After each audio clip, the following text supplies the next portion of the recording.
bienvenidos todos a un nuevo Sábado de Hermandad en la Tribu Verde. Esta vez estamos con un entrevistado de este lado, Oscar Blumetto. Es ingeniero agrónomo, es un apasionado de la flora y de las aves. Por eso el tema de hoy. Además de un apasionado, un gran conocedor, tiene una chacra en Canelones, donde él intentó, y lo logró, plantar las especies nativas de nuestro país. Y tiene prácticamente todas. Luego le vamos a preguntar en qué área logró eso y en qué tiempo. Y después seguro vamos a pasar a hablar del tema que nos convoca, que es qué árboles y cómo y para qué llamar a nuestras aves y que no emigren, porque la realidad es que muchas lo han tenido que hacer por falta de alimento. Así que si queremos conservarlas, tenemos que conservar también nuestras áreas verdes. Eso es súper importante y por eso es que va a estar Oscar hoy con nosotros. ¡Qué lindo! Mirá dónde nos encontramos. En tu laguna, en tu tajamar. ¿Qué es eso? Es una laguna, en realidad es el curso de una cañada que hace muchos años fue ampliada en aquella época con motivos de una reserva de agua para riego y que hoy, bueno, es un lago que tienen ahí las aves acuáticas en este caso. ¡Qué lindo! Lindísimo. He visto fotos. Es grande, ¿no? Esa laguna. Sí, tiene unos 100, 120 metros de largo y unos 30 metros de ancho en la parte más ancha y un poco menos en otro extremo. Un buen tamaño. Bueno, contanos cómo está por ahí, cómo está la primavera. Está llegando, ¿no? Se siente. Bueno, depende cómo uno la mire. Hoy había una helada gigantesca, así que mucha primavera no parece, pero todo está más verde. Algunos árboles empezando a brotar, otros todavía muy quietos. Igual no estoy muy ansioso de que todo empiece a brotar porque estas heladas pueden, si brota algo, lo pueden liquidar. Entonces, más vale que tarden un poquito más. Es verdad, Oscar. Yo Aunque contaba... los pájaros sí ya les gusta, ya les gustó el alargamiento del día y están cantando más de lo habitual. Los escuché recién, ¿eh? Y Los escuché. Los escuchamos todos. Hace un ratito comentaba que tú en tu chacra, en Canelones, tenés casi todas las especies nativas representadas. Contanos un poquito, a ver eso, ahí cortito. Bien, sí, casi todas las especies arbóreas, ¿no? Arbóreas, Porque sí. todas las especies es un No, número arbóreas. increíblemente alto. En el posteo lo dijimos y acá lo di por hecho. Sí, arbóreas. Sí, bueno, la gran mayoría de las que han sido registradas en la naturaleza en Uruguay, las tengo aquí cultivadas, algunas no cultivadas, algunas en forma natural, pero la mayoría de ellas cultivadas, y que hoy en día están faltando unos pocos, que básicamente son unos pocos que se detectaron para el país hace muy poco tiempo, ¿no? Porque, por ejemplo, Andrés González, que estuvo hablando contigo hace poco tiempo, ha encontrado especies nuevas que no se conocían en el país, entonces bueno, esas todavía no están, pero el resto, la gran mayoría sí, algunas con más éxito, digamos, porque digamos, no han tenido ningún problema de adaptación, y otras, como era de esperar, que son más subtropicales o de suelos con particularidades, que cuesta un poco más adaptarlas, pero la mayoría están ahí y viven y luchan. Bien, vamos a aclarar para algunos escuchas que como tú estás bien en el sur del país, dentro del país es una zona un poco más fría que si estuviéramos en hablando del norte de nuestro país. Sí, Por sí. eso es que tú estás contándonos esa Claramente, dificultad de algunas a adaptarse. Pero se adaptan, ¿verdad? Después que uno logra las sí, cortinas, sí. lo van Sobre logrando. todo hay condiciones que son un poco más trabajosas, que son lo que tiene que ver con la alta humedad o la sombra, porque para las especies esas que requieren sombra al inicio de su vida, sobre todo cuando son juveniles, uno tiene que crear condiciones antes, entonces lleva más tiempo crear esas condiciones para después poder implantar esas especies. El resto, por tema de temperatura, bueno, alguna, pero pocas pueden tener problemas con las heladas, las otras no. Y además, digamos, lo que pasa es que crecen un poco más lento, pero bueno, se van adaptando. Yo creo que es peor la adaptación al tipo de suelo, un suelo Mm, arcilloso y mm, alcalino, mm. que por temas de temperatura. Ujú. Es verdad. Es cierto, porque uno va logrando esas condiciones con el resto del monte, de las plantaciones, si fuera en un jardín, ¿verdad? Uno va logrando esas condiciones de temperatura, pero el suelo es bastante... Y Sí, menos el en un suelo. área grande. ¿Qué área tiene Podríamos cambiar el suelo de un cantero, pero no de una chacra. Y sí, de hecho a veces he hecho eso para alguna planta específicamente, por ejemplo la yerba mate, de hacer un suelo especial para el sitio donde está plantada esa planta y que bueno, que tenga mayor posibilidades, pero no podemos hacerlo en toda el área y hay cosas que se pueden hacer uno a veces con enmiendas orgánicas y eso baja un poco el pH y se facilita la adaptación. Y otras a veces, bueno, simplemente saber que esas plantas no están en su mejor ambiente y que le va a costar un poco más crecer. Claro. Oscar, por qué fue esa decisión de elegir tener todas esas especies cuál fue el motivo, el origen de esas ganas de? Contanos. Y bueno, yo creo que un poco el, el alma docente y el otro componente de investigador, porque cuando empecé a dar cursos de flora nativa en vía silvestre, una de las cosas que pasaba es que uno le puede contar a la gente en un salón, en una presentación, un montón de cosas, y después cuando hace una salida de campo es muy difícil ver todo, ¿no? Uno puede ver, bueno, sale a, no sé, Sierras del Este y va a ver una parte de esa flora, y si va a otro lado va a ver otra. Y bueno, una motivación era tratar de tener en un solo sitio la mayor cantidad de especies posibles para poder mostrarlas y que la gente las conociera a una distancia prudencial de donde vive la mayor parte de la población, que es acá en el sur. Obviamente para la gente que vive en el norte hay cosas que tienen más cerca y las pueden ver en la cotidiana. Y la otra es también conocer del crecimiento de las plantas, de los ciclos de floración, de fructificación, bueno, muchas cosas que uno, si no las tiene, digamos, con acceso cotidiano, es muy difícil. Si bien yo ando mucho en el campo y ando seguido por ahí viendo cosas, a veces estoy, no sé, un par de días, como ahora estas últimas semanas, he estado 2 o 3 días, todas las semanas en Salto, Paysandú, Artigas, eh, pero por trabajo no siempre tenés la oportunidad de hacer un seguimiento cuerpo a cuerpo de cada una de las especies. Entonces, también ayuda el conocer un poco más de ellas, teniéndolas más a mano, ¿no? Sí, totalmente. Totalmente, que uno se familiariza, ¿verdad? Y ya le ves así el bordecito del as y ya sabes qué planta es. En cambio, cuando uno las ve cada tanto, ¿no? Bueno, a Sí, ver, sí. ¿no? Después Eso ya es son como los idiomas. familiares. Es como los idiomas, cuando uno los practica, los habla fluido, si no, pierde el toque. Muy buena comparación. Oscar, y contanos un poco, así que tu alma docente y tu alma investigadora te llevaron por esos rumbos y tu pasión, porque esto también se logra con pasión, con querer, Bueno, sí, ¿no? Una por pasión supuesto. por... El, el, el, Tanto la docencia como la investigación también creo que digamos, se afianzan en que a uno le guste algo. Entonces, cuando a uno le gusta la naturaleza, la quiere tener cerca, quiere que poderla disfrutar lo más seguido posible. Esa es una de las razones de que hoy con mi familia vivamos en el campo. Tiene sus dificultades, por ejemplo, cuando los gurises han querido ir al liceo o ahora a la universidad, eso genera un inconveniente por pero traslado.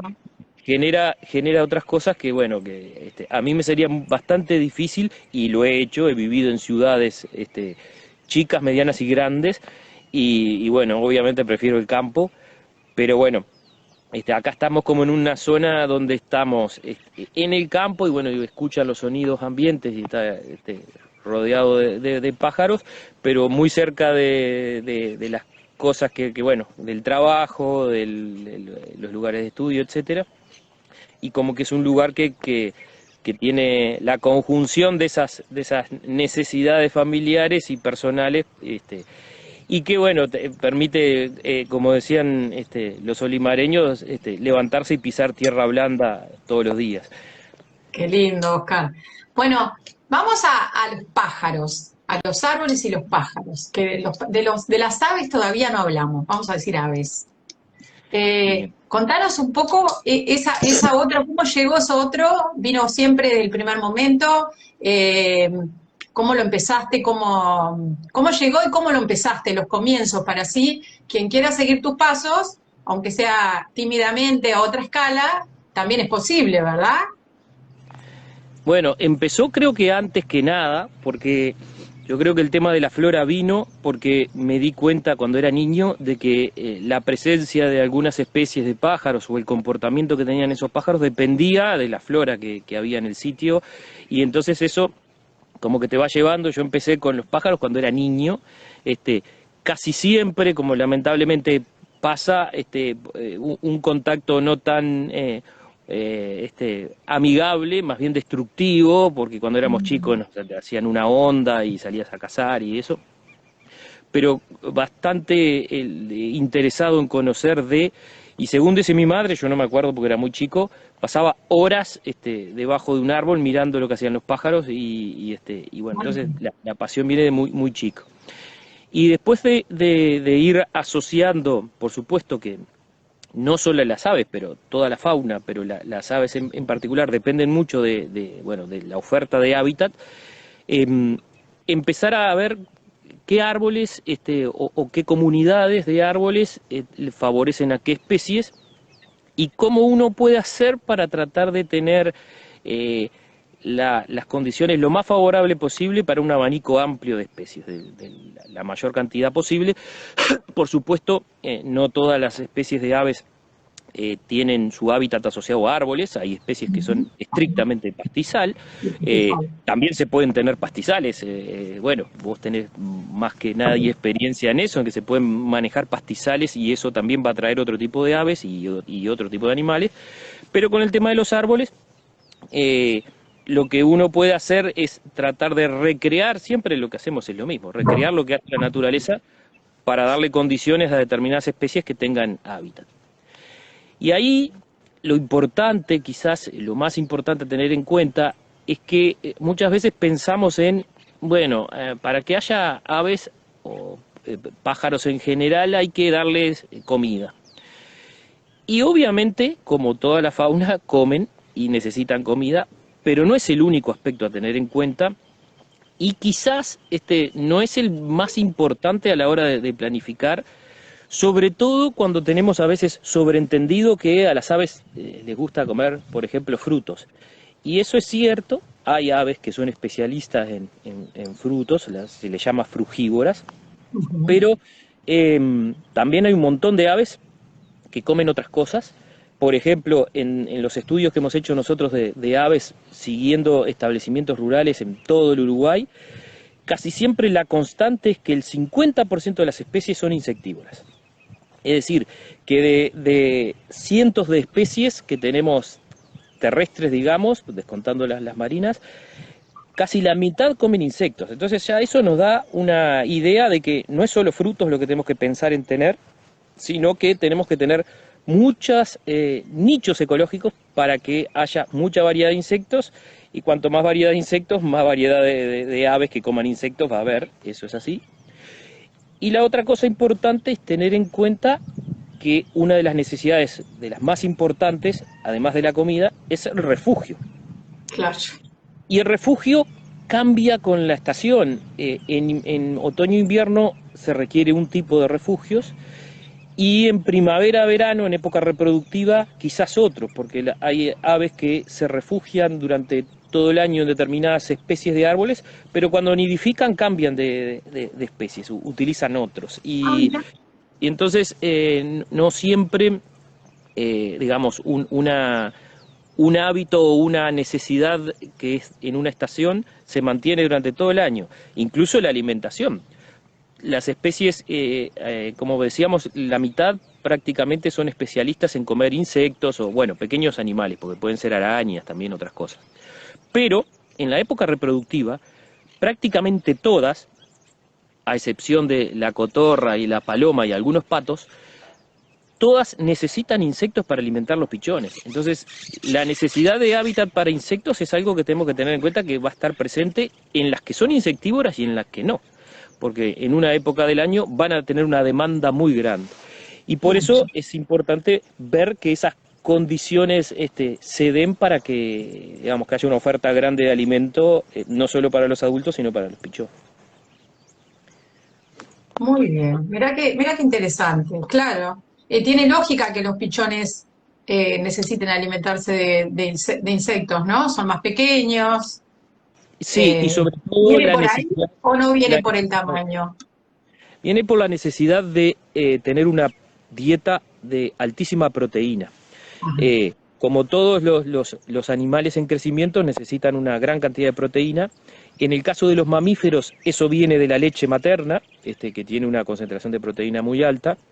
En el caso de los aves, como no tienen leche materna, tienen que consumir las proteínas de otros orígenes. Entonces, los que tienen una dieta básica basada, por ejemplo, en semillas, las semillas no tienen un alto contenido de proteínas. Algunas sí, las leguminosas, etcétera, pero normalmente la semilla de los pastos no.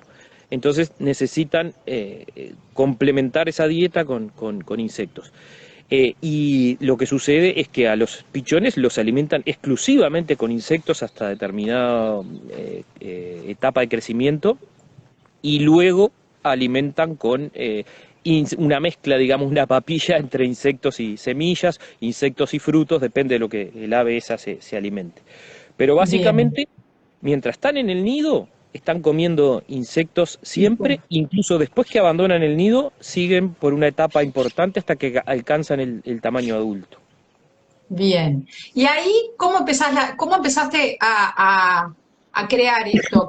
¿Qué tenemos? Porque la idea es hablar un poco de tu historia para que nosotros podamos imitarla, ¿verdad? Cada uno tomará sus decisiones de por dónde empezar, o capaz que ya alguien ya empezó y quiere tomar ideas de tu proyecto. Contanos. Bueno, lo ¿Qué primero tenemos que- es Dale. ver que hay algunas, primero, como primera regla, la diversidad genera diversidad. Entonces, cuanto más diversidad tengamos, más diversidad, cuanto más diversidad de flora, más diversidad de fauna es posible tener. La segunda es que hay algunas especies dentro de esa gran diversidad que te dan, digamos que son como caballitos de batalla en el caso de, por ejemplo, el refugio. Vamos a empezar a hablar por temas de Ah, refugio porque es una de las claro, cosas importantes. sí. Ahí hay especies que son todoterreno, pero afortunadamente, además de crecer en todo el país y prácticamente en todo tipo de suelo, también son de las preferidas de las aves para refugio. Y en este caso, para mí el número uno es el coronilla. El coronilla es una especie de follaje perenne. Si bien ahora en invierno a veces se ralea un poco porque no renueva tan rápido las hojas, tiene un follaje denso, una cantidad de ramas muy densas y además de espinas muy grandes. Entonces es un lugar ideal para protegerse de cualquier cosa, y entonces es un lugar que utilizan muchísimos las aves para refugiarse. De Casi hecho, todas. sí, prácticamente todas, por lo menos aves pequeñas, todas. Y de Va. hecho, si ustedes hacen el ejercicio donde estén y se acercan a una isla que es muy común, islas de talas y coronillas, van a ver Mm, que hay un montón de pájaros a cualquier mm, hora del día. mm. Y si, en cambio, cuando se acerquen a, no sé, por ejemplo, una plantación de eucaliptus o árboles que son mucho más abiertos, bueno, No es. ocasionalmente va a haber alguno, pero no va a haber No. esa densidad de aves. Vamos Y a otros decir que parecidos. el coronilla, los argentinos le dicen coronillo y que es el Scutia buxifolia, ¿sí? Por las Ahí dudas, viste que hay veces los nombres no son los mismos. sí, Continuemos. los nombres comunes, bueno, a veces cambian hasta en zonas dentro del Uruguay, pero en este Sí, caso es tanto el nuestro coronilla como coronillo se parecen bastante, y es una especie que además es pionera, es decir, es una especie que no necesita que uno adapte condiciones en materia de sombra, protección y eso, porque puede estar a pleno sol sin problemas. Y obviamente, como todos los árboles, si tiene disponibilidad de agua, le gusta. No le gustan las zonas inundables, eso sí, pero sí que tenga disponibilidad de agua. Entonces es muy fácil de implantar. Y a pesar de que existe el mito popular de que crece lento, crece lento depende de las condiciones donde le tocó nacer o donde uno lo plantó. Puede ser muy rápido si tiene condiciones favorables y muy lento si las condiciones son desfavorables, pero normalmente, por lo menos en las primeras etapas, los primeros años de crecimiento, puede llegar a ser muy rápido si tiene una zona con disponibilidad de agua y buen suelo. Obviamente si le tocó nacer arriba de una piedra, puede costarle un poco más, aunque también es uno de los que mejor se comportan las piedras. Y entonces es digamos, es un muy buen caballito de batalla para empezar a tener refugios para las aves. Y otras especies que se le parecen bastante, incluso se asocian mucho en la naturaleza, es el molle. El molle, a diferencia en este caso, Scinus longifolius, que es el molle común, a diferencia del coronilla, no tiene espinas, sino que tiene ramas agudoespinosas, es decir, que cada rama termina es punzante, termina en algo parecido a una espina. Entonces también genera esa barrera de protección, no tan densa como la del coronilla, y también tiene follaje persistente, es decir, que tiene hojas todo el año. Y es una especie de crecimiento muy rápido también si tiene buenas condiciones. Y naturalmente se asocian las dos especies, por lo menos en el sur del país y el oeste, están muy asociadas, coronillas y molles. Y se asocia con una tercera especie, que es esta de hoja caduca, que es el tala. Pero el tala tiene otra caballito de batalla importante, y más en una mezcla con coronillas y molles. El tala tiene hoja caduca, tiene una cantidad de ramas en zigzag que también tienen espinas. Entonces también genera una barrera, digamos, de protección contra predadores, etcétera, y eso les gusta a las aves. Pero al tener hoja caduca y al tener un porte normalmente más alto que los coronillas y los molles, genera como un lugar protegido por las espinas pero expuesto al sol en invierno. Ahora si observan van a ver que temprano en la mañana en todos los talas hay pájaros tomando sol.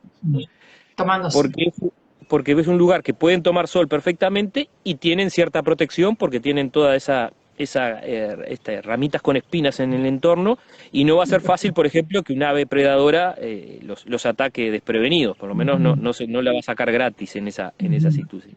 Entonces, pensando en refugio, el tala no va a dar un buen refugio en invierno durante la noche o porque está todo despelado, digamos, pero durante el día y cuando sale el sol es un lugar de los que buscan las aves, o cuando se pone el sol, los últimos rayos del sol para tomar sol ahí, semiprotegidos, y después bajan y se ocultan en los coronillas y los molles.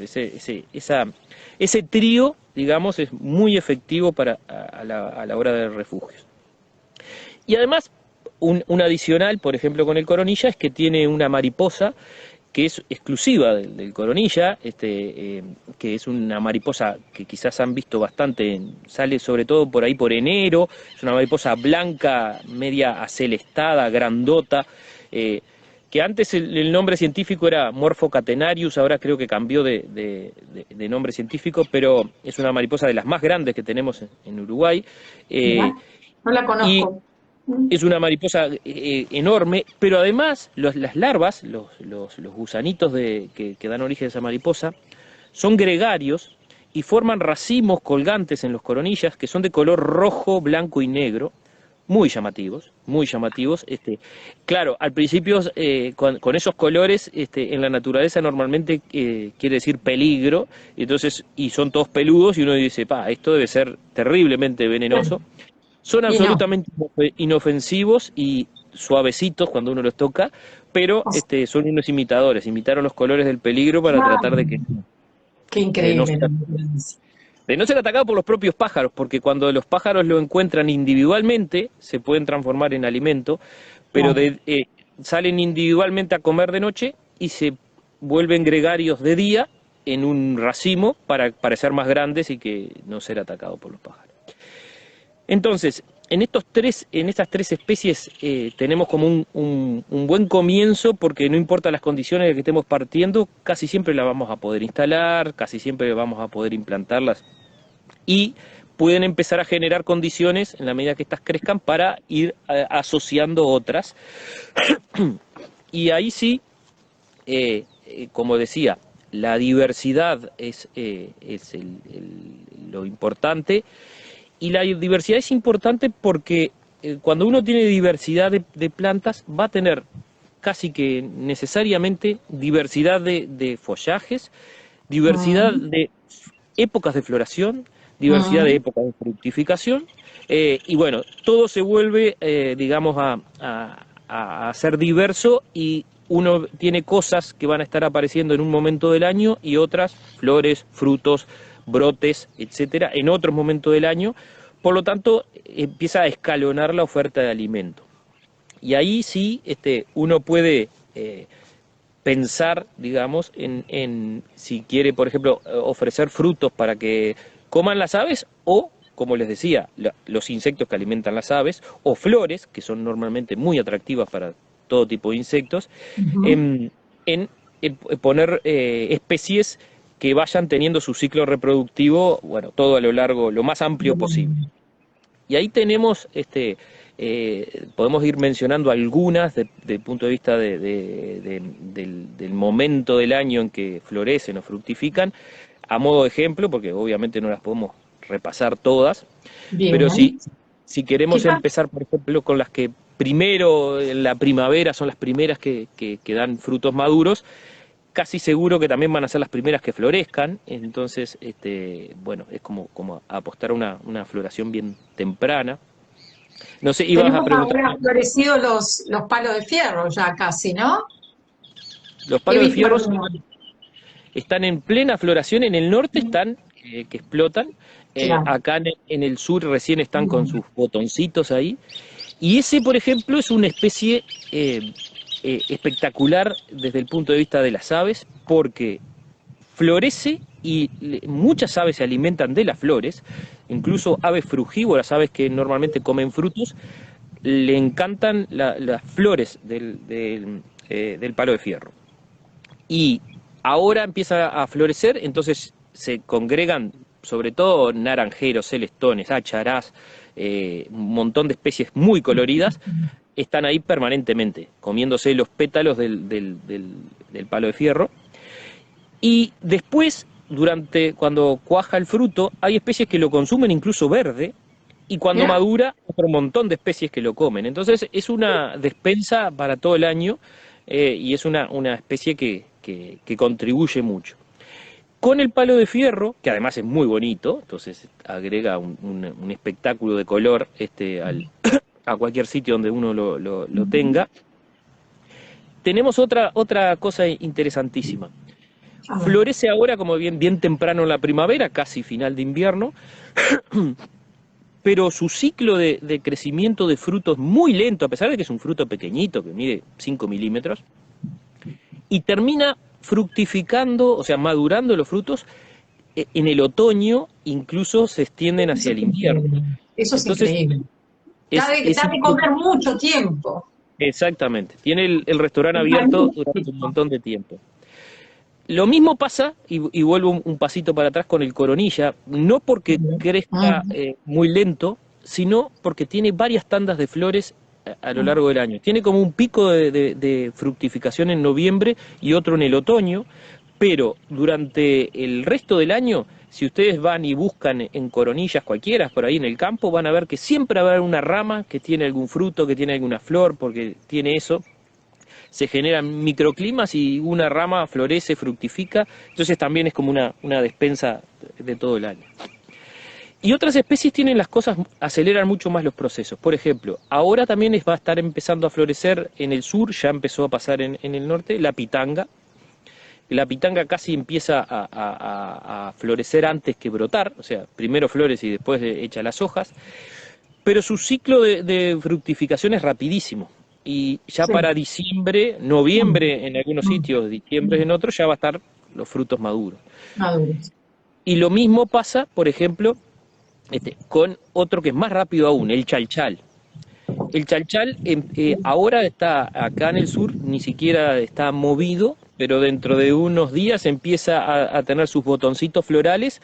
También antes de emitir hojas, ya empieza a dar flores. Empiezan a llegar digamos, a su clímax de floración en conjunto con el desarrollo de las hojas. Y ya para en noviembre en el sur, incluso en octubre en el norte, ya están los frutos maduros. O sea que esa etapa la transita muy rápido. Y para las aves, el fruto del chalchal es como el dulce de leche para nosotros. O sea, les encanta. Es un tamaño chiquitito que lo pueden consumir entero, entonces lo buscan mucho y lo consumen bastante. Y no solo las aves, porque yo soy uno de los fanáticos del chalchal también. Cuando Así está el chalchal con competís fruto, con ellos. compito bastante. No Está puedo llegar bien. a las ramas más altas, pero en la parte baja compito. Entonces, esas especies son como las primeras que te dan una oferta temprana en la primavera de frutos. Y después, bueno, viene una serie de especies que se van a ir escalonando a lo largo de la primavera, verano. La mayor parte de nuestras especies tienen una concentración de la fructificación al final del verano, principio del otoño. Es la época de mayor, digamos, donde más especies están con Con frutos. frutos. Con frutos. Em, y ahí, por ejemplo, para citar algún ejemplo, dentro de la misma familia de las mirtáceas, que es donde está la pitanga, por ejemplo, tenemos el guayabo colorado, que es otra especie importante porque no tiene espinas, pero tiene un follaje muy denso, en ramas muy densas. Entonces ahí también es un lugar normalmente utilizan bastante para refugiarse las aves y, como decía, además fructifica ahí a fines del verano, principio del otoño, y genera otra oferta de alimento. Tienen estas especies tienen una facilidad de adaptarse a muchos tipos de suelo, y por eso las estoy mencionando específicamente, porque después tenemos otras que son realmente interesantes, pero ya con mucho más dificultades de adaptación, y son más figuritas difíciles, digamos. En el caso del guayabo colorado es bastante versátil, y si bien es muy común en lugares serranos, se va a encontrar también en lugares de sedimentario, como acá en el sur o en el oeste. O sea, se adapta a muchos tipos de suelo. Y se adapta súper bien. Sí, sí, esa es una especie que es bastante todoterreno. Contanos Y una cosa, sí, estos árboles que tú fuiste mencionando, hablamos del coronilla, hablamos del tala, el molle, el palo de fierro, ahora podríamos decir todos los nombres científicos, lo ujú. dejo para que los digas tú, y recién hablamos del guayabo colorado. ¿A qué aves estamos atrayendo? Si pudiéramos hacer así un poco para que la gente diga, bueno, planto eso y ¿qué voy a tener de ahí? Ahí está. Bueno, la lista es amplísima, pero voy a Qué mencionar bueno. algunas de las que podríamos decir en cualquier lado del país que estemos, le vamos a dar condiciones para que estén. Y voy a empezar con algunas que son pequeñitas, pero muy atractivas. Por ejemplo, el pitiayumi. El pitiayumi es un ave Bien. muy pequeña, insectívora, que recorre las ramitas finas de árboles de todo tipo, buscando insectos. Y es una de las que primero va a aparecer en cualquier parque o jardín si hay árboles como el coronilla o los molles, que son de ramas densas, digamos, y que le pueden dar una gran oferta de insectos durante todo el año, además de refugio. Y es un pajarito de dorso azul y vientre amarillo. Entonces para los que sean de argentinos ceneices, bueno, si hay alguno de River, después buscaremos un pájaro de River, pero eso está más difícil. Y ese pajarito puede estar incluso hasta en las ciudades si tiene ese ambiente apropiado, digamos, con una buena cantidad de árboles y con una densidad de follaje que le permita alimentarse. Para darles una referencia de tamaño, quizás una de las especies que más conocidas, porque tiene mucha relación con a veces con las casas de la gente, es la ratonera, o la ratona, como llaman en Argentina, que es pequeñita, bueno, es apenitas un poco más grande que una ratonera, y la mitad de tamaño de un gorrión, es un pájaro muy, muy pequeñito. También hay otros que también pueden aparecer prácticamente en todos lados, capaz que no tanto en las grandes ciudades, pero sí en las afueras y en cualquier lugar donde esté cerca del campo, sí tenemos digamos, suficiente cantidad de árboles, es el trepadorcito.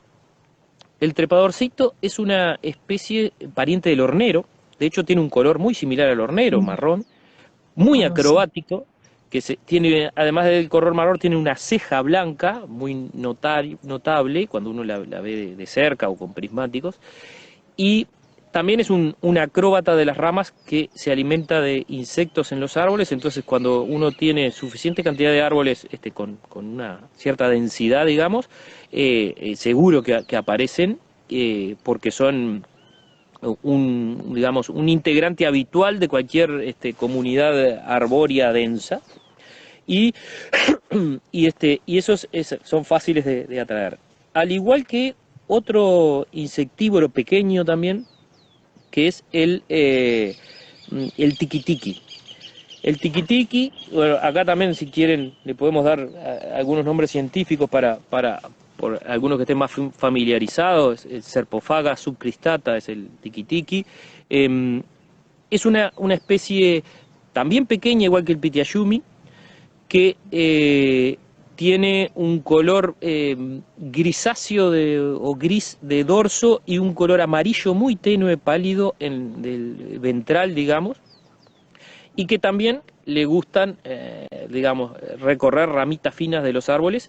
No necesita tanta densidad, puede estar incluso en chircas, o sea que también contribuyen los arbustos, y recorre esas ramitas buscando pequeños insectos, que es su fuente de alimentación. Esos tres pequeños son muy fáciles de atraer, digamos, cuando uno ya tiene los árboles instalados. Y después esos mismos que mencionamos van a atraer, como mencionamos, que tenían frutos o flores que son muy atractivas para los frugívoros, a las aves más coloridas de todas, que son los fruteros, digamos. Y ahí tenemos también aves que están prácticamente en todo el país, aunque algunas son más comunes en el norte y otras más en el sur. Por ejemplo, el naranjero. El naranjero, que es Traupis bonariensis, es uno de los más coloridos. Sí, muy lindo, esos colores. Claro, precioso. El macho es muy colorido, la hembra es un poco más verdoso, más apagadito, pero el macho es azul, amarillo, naranja, rabadilla, naranja intenso. Entonces es muy colorido y está en todo el país, pero increíblemente, y digo increíblemente porque a veces es raro que haya especies que sean aún más comunes en el sur que en el norte. El naranjero es más común en el sur que en el norte. En el norte lo sustituye otra, que es muy colorida también, que es el celestón. El celestón también puede estar en todo el país, pero es más común en el norte y en el oeste, sobre el río Uruguay, que en el sur.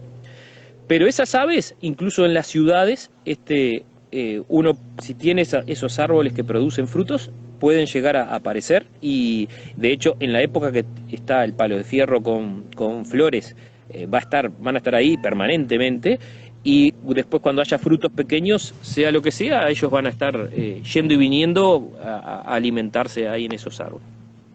Te voy a hacer un pequeño corte. Decime una cosa, ¿y si nosotros tuviéramos solo estos 4 o 5 árboles que estamos mencionando, ya sería suficiente? Toma tranquilo tú. Para estas especies que hablamos ahora, sí. ¿Sí? Bien. Lo que sucede es que con estas especies que hablamos ahora, por ejemplo, para estos frugívoros no vamos a tener frutos todo el año, excepto por el coronilla, que como les decía, sí puede tener esa fructificación fuera O de sea que época. lo que nos pasaría si tuviéramos solo estas especies que hemos mencionado hasta ahora, los tendríamos ocasionalmente. Si queremos que se queden, tenemos que ampliar nuestra oferta. ¿Sería Ahí así? va. Esa es la idea, digamos. Si uno va ampliando el menú, y el horario de que tenemos abierta el restaurante, Claro. obviamente va a seguir ampliándose la cantidad de clientes, que en este caso son los pájaros. En eso con respecto al tema de los frugívoros. Sí, Pero sí, los sí. insectívoros también tienen cierto grado de asociación con eso, porque fíjense que los insectos van a estar, los insectos se dedican a mucha cosa, comen de todo, pero también hay muchos insectos que van a estar ahí, algunos son muy específicos de una especie, por ejemplo, entonces no van a estar si no está esa especie, y eso en los insectos se da bastante común, de que sean muy específicos, o que vivan en una sola, o que vivan en muy pocas, o que requieran unas condiciones muy especiales, y si hay un ave que por alguna razón está más o menos especializadas en ese grupo de insectos, bueno, va a estar ahí si tenemos esos insectos también. Entonces, la diversidad llega a todo, no solo por el tema de la fructificación, no solo por el tema de la fructificación para directa alimentación de las aves, sino para alimentación de todo el ecosistema que alimenta a las aves. Claro. Y entonces, entre esos coloridos, como el naranjero y el celestón, tenemos otros espectaculares, esos ya solo reservados, por lo menos en Uruguay, para los que viven en el norte, como el achará, que es uno de las aves más lindas. Bueno, Ujú. si será linda, que su nombre científico es Tangará preciosa, así que ya hasta en el nombre científico lo dice. Eso también son fruteros y un poquito más pequeños que los naranjeros, y que están en el norte de Uruguay. Y otros, en cambio, que son fruteros, pero que tienen son del grupo de las aves fruteras, pero que consumen muchísimos insectos. Es un ave espectacularmente llamativa, que es el fueguero. El Ajá. fueguero es un rojo anaranjado, el macho, y la hembra es amarilla.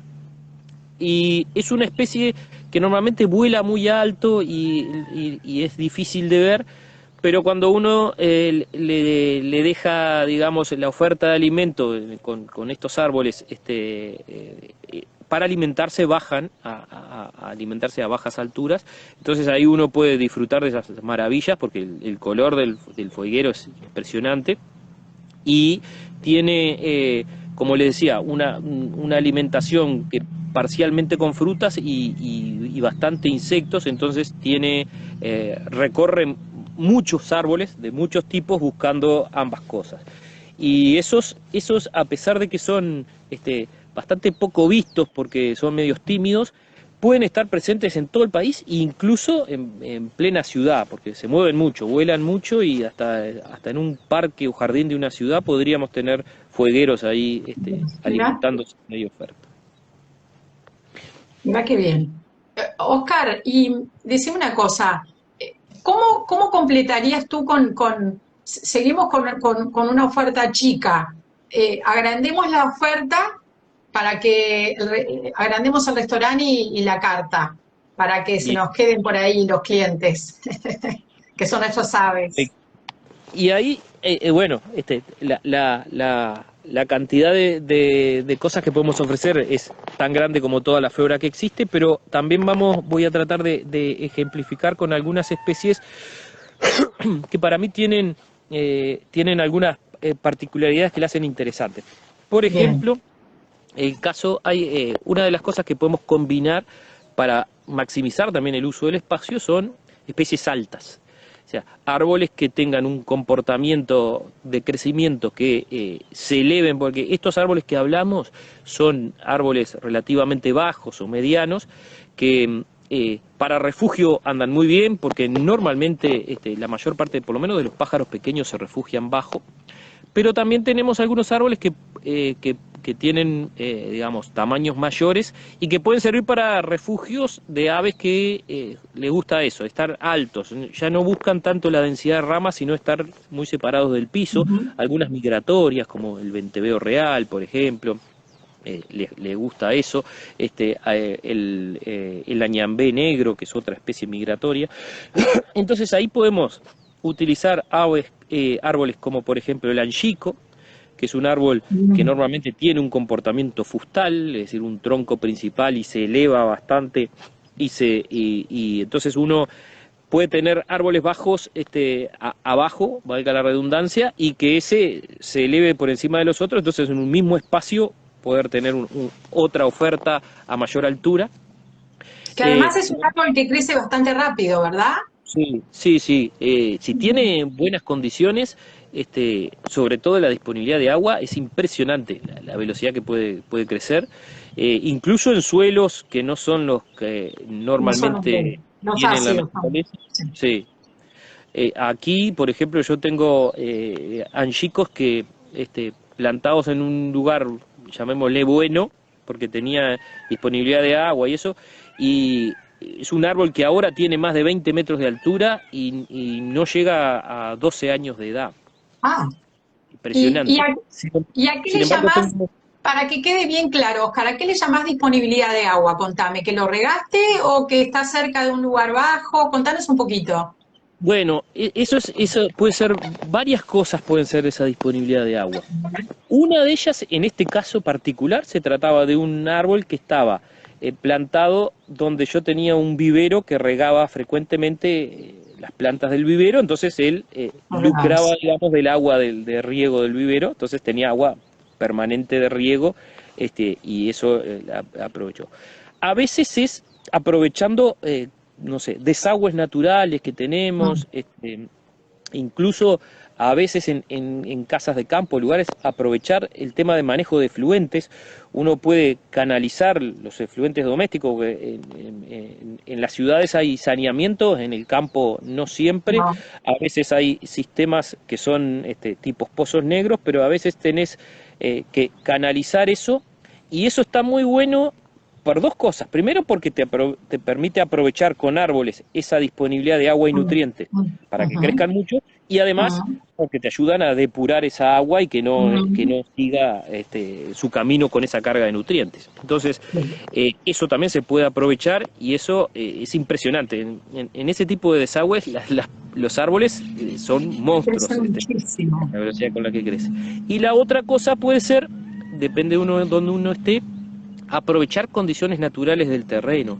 Se da muchas a veces, sobre todo en zonas serranas o rocosas, que hay lugares donde uno tiene especie de vertientes, digamos, donde el agua aflora naturalmente o hay mayor disponibilidad, y si uno planta ahí árboles, seguramente le va a ir mejor que en zonas secas. Entonces, esas tres cosas, entre la posibilidad de riego o aprovechar desagües artificiales o lugares naturales de mayor disponibilidad de agua, ayudan. Y la otra cosa es la propia capacidad del suelo de retener agua. No olvidemos que, por ejemplo, para ver un suelo como el que yo estoy ahora aquí, que ha tenido muchas décadas de uso y mal uso y ha perdido su capacidad, pero en su estado original tenía una capacidad de retención de entre 120 y 150 milímetros. Eso, fíjense que es muchísima cantidad de agua retenida en el suelo. Ahora probablemente esté reducida esa capacidad, porque incluso se perdió la capa superficial, que es la que más capacidad tiene, pero aún así los suelos profundos pueden reservar mucha cantidad de agua. Entonces eso también obviamente ayuda a que no seamos tan dependientes del agua diaria, sino de que el suelo tenga esa capacidad de acumular y ir liberando de a poco para las especies que estemos plantando, o obviamente las naturales, no solo las plantadas. Sos un docente desde A hasta la Z, ¿eh? Te pregunté qué podía ser las condiciones de retener agua y nos diste una clase, Oscar. Excelente. Eso es lo único, de todo lo que hablamos ahora, es lo único que viene de la carrera, digamos, porque eso sí es muy agronómico, lo otro vino en paralelo. Pero bueno, entonces esas cosas uno las tiene que, a ver, lo que hay que saber, además de saber un poco algo de las especies para ver qué cosas les gustan y no les gustan, es conocer el terreno donde uno está y dónde tiene las mejores condiciones. También muchas veces pasa, a mí me pasó, de aprender cometiendo errores, ¿no? O sea, muchas de las cosas fue plantando el propio angico, que ahora mencionaba, este árbol que mide más de 20 metros, tengo otro más viejo, plantado en un lugar que no era el mejor y que ahora mide escasos 4 metros de altura, Claro. igual tiene 4 metros, pero es mucho mayor y sin embargo le costó muchísimo porque el lugar no era el mejor para él. Bien. Y siguiendo Como con siempre esa... decimos, imitar a la naturaleza, ¿no? Si vos imitás el lugar original del árbol, bueno, es difícil que falle. Ahora, si le ponemos unas condiciones bien diferentes, fue lo Y que eso pasó con este. eso es lo ideal, pero no siempre se puede, porque uno No. en la superficie que tiene no puede imitar todas las condiciones de la naturaleza, porque la naturaleza tiene infinita cantidad de condiciones, pero si uno es observador y antes de plantar algo lo vio en la naturaleza donde está creciendo, va a tener mucho más probabilidades de éxito que si va y se juega nomás a plantarlo en cualquier sitio. Por supuesto hay especies que son más guerreras que otras, pero hay otras que requieren un poco más de ojo fino, digamos. Oscar, así que Sí, haciendo un resumen, estábamos hablando de árboles medianos, de bajos a medianos, ahora hablamos también de tener árboles altos, como podría ser el angico, capaz podría ser un canelón o qué sé yo, ¿no? No tenemos por qué dar una lista extensa. ¿Y qué te parece, o pregunto, y arbustos como Baccaris que crecen tan rápido, no nos ayudarían? sí, podría ser para determinadas especies de aves, como les mencioné hoy, el tiquitiqui, y hay otras que son casi que exclusivas de Chircal. Caso, por ejemplo, la monterita de cabeza gris, este,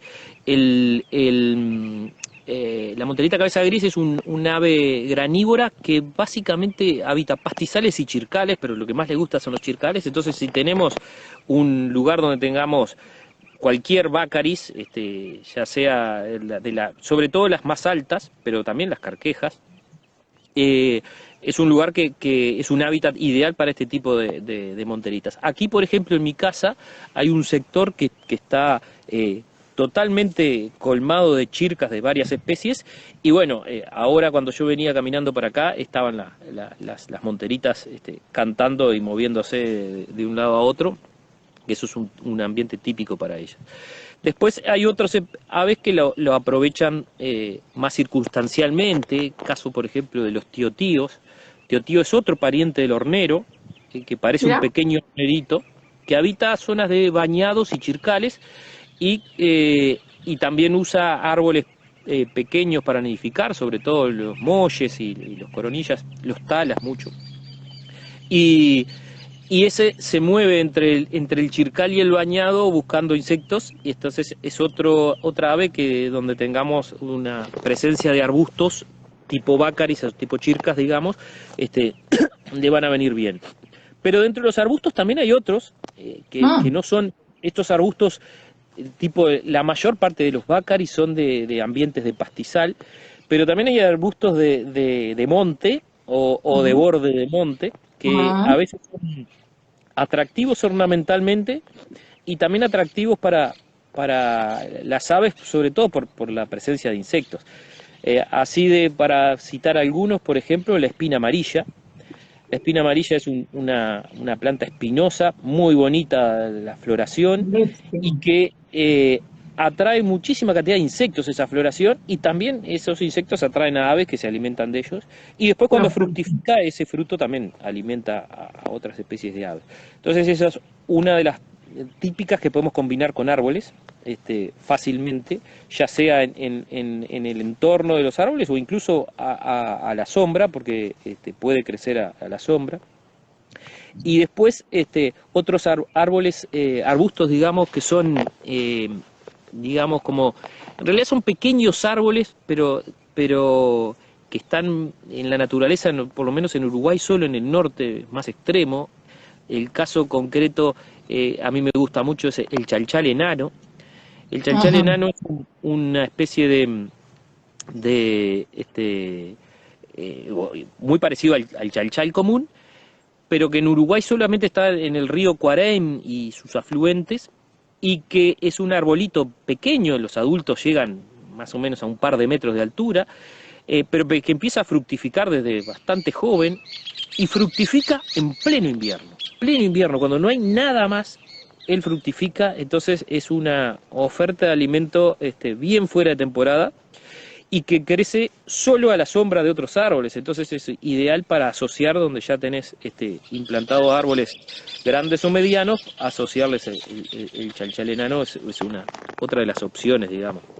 Y da ese alimento, ese fruto, esa fructificación larga como el chanchal grande, Mucho ¿o no más es? larga. Porque el chalchal grande, digamos, la fructificación dura relativamente poco, a lo sumo un mes, entre que los pájaros la comen mucho y que el No. fruto después se cae. Como es en invierno, normalmente los procesos en invierno se alargan, entonces está varios meses con frutos el chalchal enano. De hecho, aquí en casa empezó a florecer en junio, y hasta hace poco tenían, o sea, en junio a madurar, ¿no? Fructificaron mucho antes. Entonces está Es- como, digamos, a contrastación del otro yalchal, que eso y está muy eso bueno, que eso lo está hace muy interesante. bueno, ¿verdad? Porque Vi por alargamos ahí, nuestra oferta. vi por ahí pasar en los mensajes, que obviamente no me da tiempo Está para Andrés, leer. Alguien Andrés debe haber sido, que mencionó al cedro Andrés, misionero. Andrés, este, sí. Juan Andrés. El cedro misionero es una especie que es impresionante el tamaño que pueda llegar en zonas tropicales o subtropicales, y que aquí en casa está plantado también en un desagüe, ha crecido impresionantemente. Ya ahora en altura no tanto, no sigue tanto para arriba, pero ya tiene unos 15 metros, pero sigue ensanchando su tronco, y a pesar de que estamos en el sur, y que su distribución natural nunca llegó hasta aquí, crece muy bien, pierde la hoja ahora en invierno, y ahora en septiembre vuelve a rebrotar, y tiene un hábito que es totalmente erecto, es bien fustal, un tronco bien derechito. Entonces es otra de las posibilidades que tenés de asociar con lo que sea, porque él se va a buscar altura y no va a Te ocupar podés poner espacio. nosotros abajo. Y por ejemplo es una especie que resultaba curiosa, porque estaba citada para el Uruguay solo en los herbarios de Osten, un viejo botánico del siglo pasado, de principio del siglo pasado. Y cuando los botánicos ahora lo buscaron en la naturaleza, no lo pudieron encontrar, pero es una especie muy perseguida por la madera, entonces probablemente era marginal, y lo poco que había en el río Uruguay desapareció por el uso. Por el calado. Y hace muy poco tiempo apareció una población de cedro misionero en un sitio en Uruguay, en una quebrada, pero muy lejos del sitio donde había sido registrada, es en Paso Centurión, o cerca de Paso Centurión, ¿No? ¿Ya? Cañada de la Olaría, que es un lugar donde aparecieron estos cedros, en esa quebrada.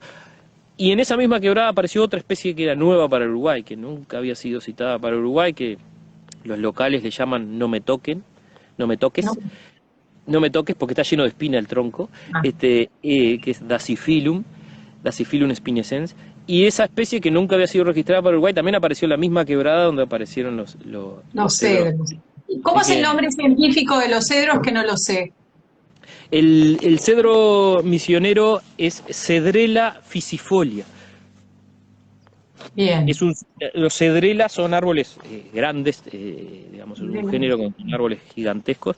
Este es muy común en toda la selva paranaense, y bueno, digamos, es uno de los aportes de selva paranaense a Uruguay. Sin embargo, en Cerro Largo apareció en una zona que es más típica de aporte de selva de mata atlántica.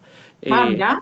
Pero ahí, en esa zona, se cruza mucho de selva paranaense con Mata Atlántica en la Se especie, sí. unen, ¿no? Es un lugar especial del Uruguay. Es un lugar especial, sí, es un nudo ahí de convergencia de especies. Y bueno, la otra cosa que está muy buena para las aves en particular, si uno tiene espacio, es las especies del monte parque, o sea, tratar de recrear el monte parque. El monte parque es uno de los ambientes más diversos en cuanto a aves y además donde uno las puede ver más fácil, entonces también se disfruta bastante. Y en ese sentido, las especies típicas del monte parque están algunas de las que ya mencionamos, por ejemplo, talas, molles y coronillas, pero se agregan como interesante ñandubay o los algarrobos. Pasa que el algarrobo es más que lo que sería Prosopis nigra, es más de blanqueales, de suelos salinos, y el ñandubay, que es Prosopis affinis, más de suelos normales, digamos, sin tanta salinidad. Muy, muy lindos y además son árboles que tienen un follaje laxo, digamos, no muy denso, y que son ideales para determinadas especies de aves, por ejemplo, todo lo que tiene que ver con monte parque, como los hornerones, los cardenales, los trepadores, bueno, hay una lista muy grande de aves que habita esos ambientes, rey del bosque, etcétera. Y el otro, el espinillo. El espinillo, que es una especie que está en todo el país, muchas veces denostada, perseguida y hasta intentada erradicar, pero es espectacular desde el punto de vista de su floración, para las aves, para los que tengan abejas saben muy bien la importancia que tiene el espinillo, y bueno, y el aroma que tiene El aroma. primavera. Aromito le dicen en Argentina. Sí, está bien puesto el nombre porque en realidad es una especie que cuando está en floración todo el mundo se entera, ¿no? Porque el perfume es espectacular. Y el color ni te digo. Ahora, están florecidos acá en el sur, ¿viste? Están, eso cada vez me sorprende cómo se viene adelantando, es probablemente un síntoma de cambio climático, la floración. Aquí en esta zona el epicentro normalmente es octubre, en octubre es cuando estamos en el pico de floración. En mi casa no hay tantos, pero en el entorno hay muchísimo espinillo y entonces en octubre es como el epicentro. Pero ya en septiembre ahora ya empiezan los primeros a largar flores. Y en la zona norte o noreste, por ejemplo, en Paso Centurión, recuerdo el año pasado que estuvimos en septiembre y estaban en plena floración en septiembre, ¿no? Bastante antes que aquí. Bien. Y esa es otra especie ideal porque es rústica, pionera, de pleno sol y uno la puede instalar sin mucho drama y que para las aves rinde bastante porque es un lugar que le gusta a varios insectívoros y para nidificar, por ejemplo, habiendo espinillos hay muchas especies que lo prefieren, por ejemplo la tijereta. La tijereta es un ave migratoria que normalmente se alimenta en pastizales, pero nidifica en árboles, y los talas y los espinillos son sus favoritos. Mirá, el tala y el espinillo, mirá. Bueno. Y así que esto les damos posibilidad de nidificación también a algunas aves. Claro. Porque creo que como resumen, podríamos decir que las aves tienden a elegir lugares protegidos por espinas, por ramas en zigzag, obviamente, para anidar antes que los otros, ¿no? No sé si es exclusividad de todas, pero de una gran parte, por lo que estoy escuchando. Las que nidifican bajo o a mediana altura, siempre van a preferir esas especies que son las espinosas, que muchas veces nosotros, me refiero, no a mí en particular, pero que la gente evita las plantas espinosas y esas son las que van a preferir las aves, porque es donde se van a sentir más protegidas y donde van a tener los nidos más protegidos. Entonces, las que nidifican bajo o a mediana altura prefieren las especies espinosas. Hay otras que nidifican a mayor altura y entonces pueden utilizar otras especies que ya no se preocupan tanto por el tema de las espinas, sino estar lejos del suelo, que es donde esperan Claro. tener digamos, las amenazas mayores. Y, por ejemplo, los añambé, que les decía, estos pajaritos que son migratorios, que son insectívoros, hay varios añambé, pero el negro, que es el más común, nidifica en horquetas de árboles, normalmente en conjunciones de 3 ramas, y ahí pone el nido bastante camuflado, incluso muchas veces utilizan líquenes para revestir el nido, entonces parece una continuación del tronco y desaparece de la vista.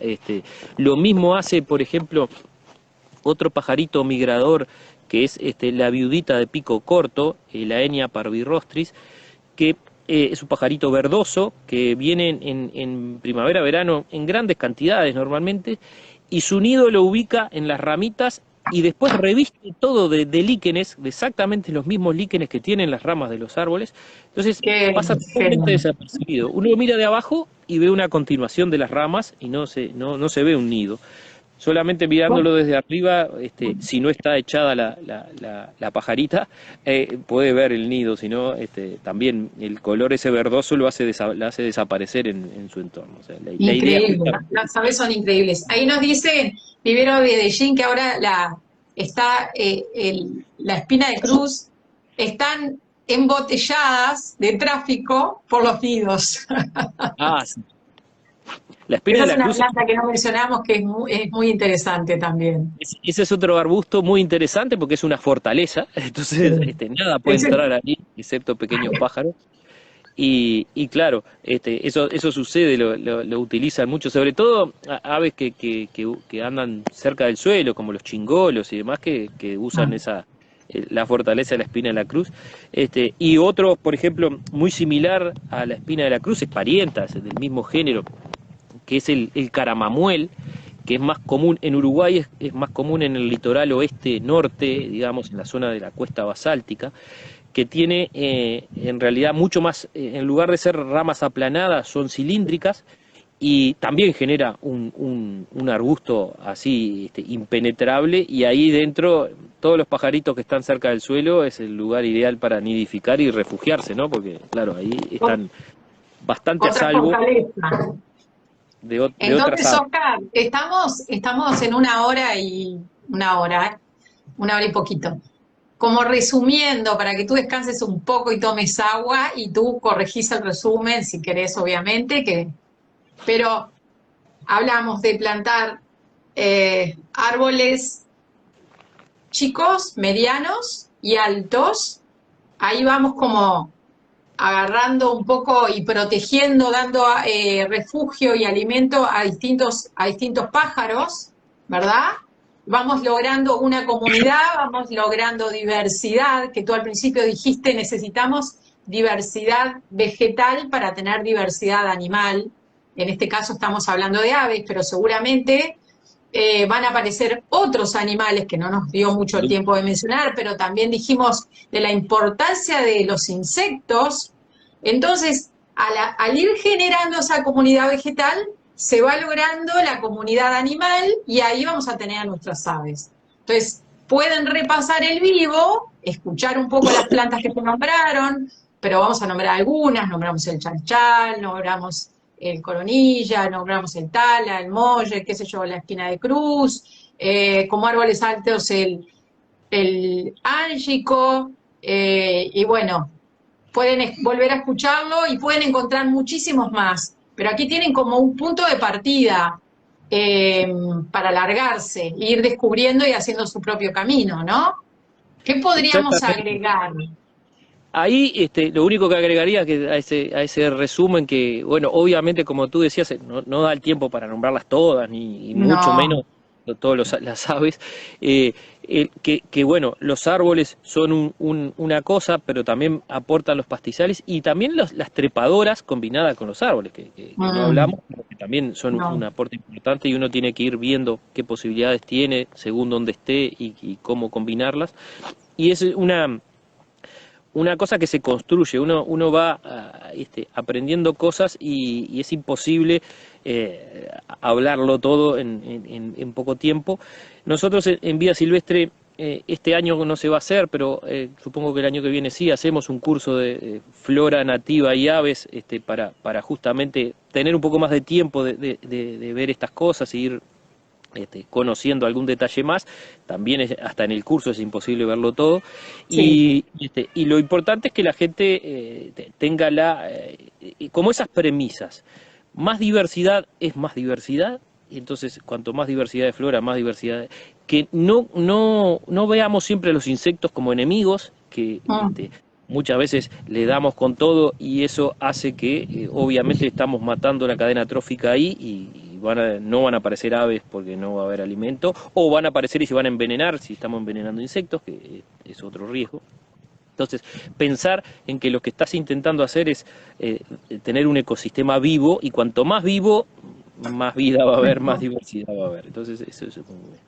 Y quería aprovechar, María, antes de irnos, Sí, para hacerles una invitación a todos los una que estén invitación. siguiendo este vivo y la gente que lo mira después, que sé que hay mucha gente que después lo ve, que este año por primera vez estamos organizando desde Vida Silvestre un simposio de uso ornamental de la flora nativa, que va a ser en la Escuela Arrayanes de UTU, en Maldonado, que es en octubre, 15 y 16 de octubre, y la idea es ahí que la gente que le interesa el paisajismo, el uso ornamental de la flora o la flora nativa en sí, pueda ir y escuchar a mucha gente que sabe mucho de estas cosas, hablando de distintos grupos de plantas, trepadoras, árboles, herbáceas, gramíneas, manejo de pastizales, manejos de espacios para plantar las nativas, etcétera, y que bueno, puedan ahí tener la posibilidad de intercambiar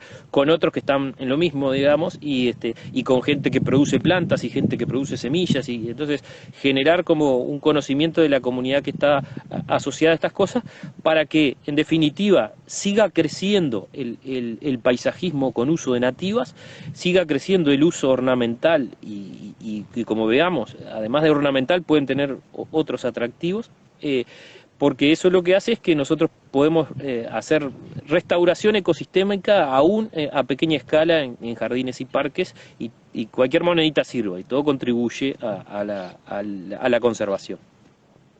Tal cual.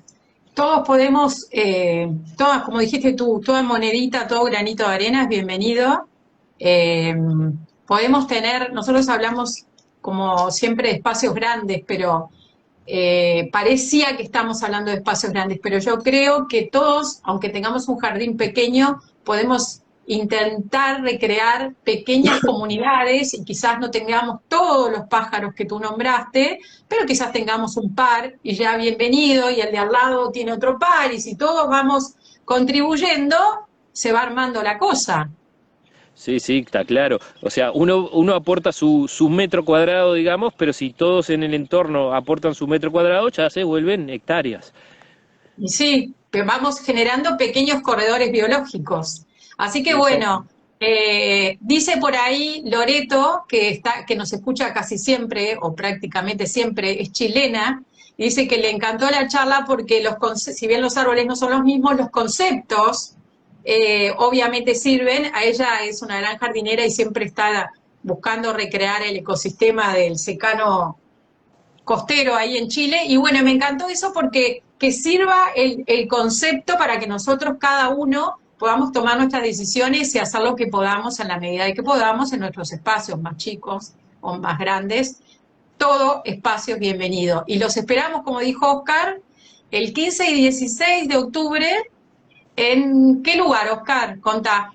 En la UTU de Arrayanes, que es Camino de los Arrayanes y la ruta interbalnearia, es la UTU que aquí en Uruguay se dedica a la formación de guardaparques, por ejemplo, tiene la carrera de guardaparques, y bueno, la idea es ahí tener digamos, sitios de exposiciones, también de exposiciones de trabajos que presentó la gente por sus experiencias en uso ornamental de la flora nativa, y bueno, muchos especialistas. En poco empezaremos a difundir el programa. También van a tener oportunidad de ver a María en vivo, los que solo la hayan visto por Instagram.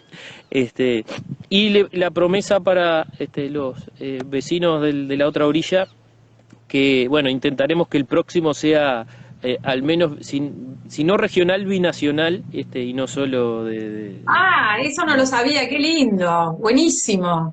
Trataremos de que eso suceda, porque del otro lado del río hay muchísima gente que viene trabajando, incluso bastante más tiempo que nosotros en algunos aspectos y en algunos casos. Entonces estaría bueno integrarlos.